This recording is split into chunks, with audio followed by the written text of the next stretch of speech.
రెండో పెగ్గు మూడో పెగ్గుకు ఒకటో పెగ్గుకు తేడా కనిపిస్తుందేమో, మూడో పెగ్గు నాలుగో పెగ్గు వచ్చేసరికి తేడా కనపడదు అని నేను అనుకుంటున్నాను. ఎందుకంటే నేను తాగే అలవాటు లేదు కాబట్టి నేను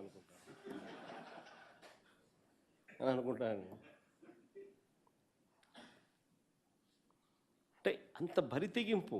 అంటే ఎవరినైనా కూడా మనం ఏ మూడో రౌండ్ దాటితే ఎవడైనా కానీ ఏం గుర్తుపడతాడులే, పోవడమే కదా, పోసేయడమే కదా, పెగ్గులే కదా అని పెగ్గుల్లో పోసేయడమే కదా అని చెప్పి ఇల్లీగల్ పర్మిట్ రౌండ్ పెగ్గుల్లో పోస్తున్నారు.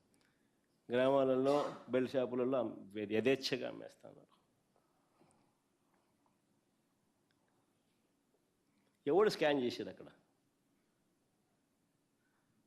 ఎవడు క్యూఆర్ కోడు, ఎవడు స్కాను, ఎవడు చేసేది? అంతా ఇల్లే. అదే మా ప్రభుత్వ హయాంలో ప్రభుత్వం ఆధ్వర్యంలోనే మద్యం దుకాణాలు నడిచేవి.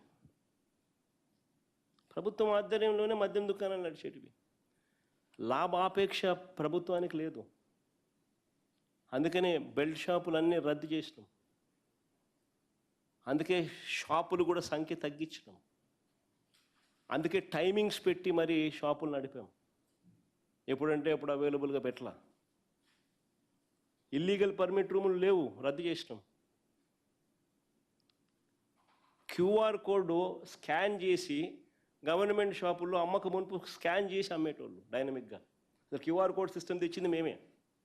ఇంతకుముందు లేదు క్యూఆర్ కోడ్. మా ప్రభుత్వం వచ్చినాకనే క్యూఆర్ కోడ్ సిస్టమ్ తెచ్చినాం, ట్రాన్స్పరెన్సీ ఉండాలని. ఎంపానెల్డ్ డిస్టిలరీస్ నుంచి మాత్రమే లిక్కర్ వచ్చేది.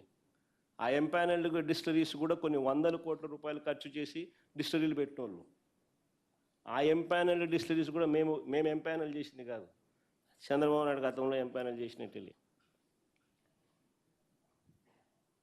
అంటే 100 కోట్ల రూపాయలు ఖర్చు చేసి ఫ్యాక్టరీలు పెట్టి దాన్ని ఎంపానెల్ చేసుకునే కార్యక్రమం చేస్తే అక్కడ క్వాలిటీ మద్యం అనేది దొరుకుతుంది.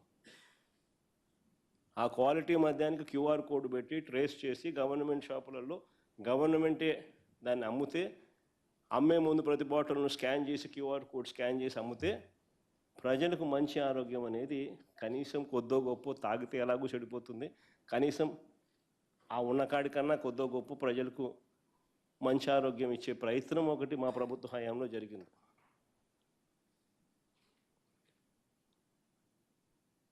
ఈరోజు విచ్చలవిడిగా ప్రజల ఆరోగ్యాన్ని పణంగా